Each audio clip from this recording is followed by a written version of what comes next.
Good morning. Welcome to another edition of Getting Legal with Tim Misny. Tim, we're back at our favorite spot, the diner on 55th. Yes, sir. Last 32 years. 55th and St. Clair. That's right. All right, so for the last 32 years, Yes, sir. you've been, had phenomenal success with birth injury cases, catastrophic injury cases, medical malpractice cases. I want to talk a little bit about the motivation behind someone bringing a case, contacting you or any lawyer out there.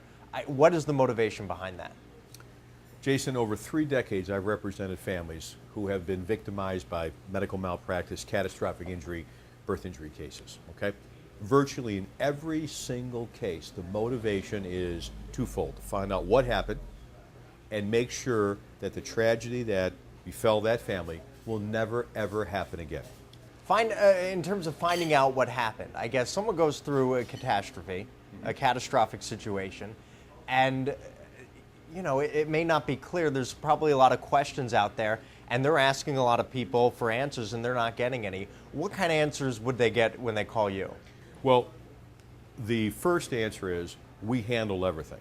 Their focus then is to be peaceful, be healthy, help their loved ones, rally around their family. That's their focus. My focus is to find out what happened. And by doing that, we oftentimes are able to change policy to make sure that that problem never happens again. I can't tell you how many times in my career, Jason, that we've been able to actually change policy, because what happens is the insurance company comes in and says, you know what, you have to change this policy. This could never happen again because we can't pay out this kind of money for a case wherein you screw up. So it's more for the future, right? Whereas sometimes these situations are impossible to correct. Well, you can't turn back the hands of time, but we can make sure that that tragedy never happens again to anyone. And it's sad that it takes a lawsuit to force them to do the right thing. All right, so how can people get a hold of you? Call me anytime, 1-800-55-MISNY. All right, thank you so much. Thank you, my friend.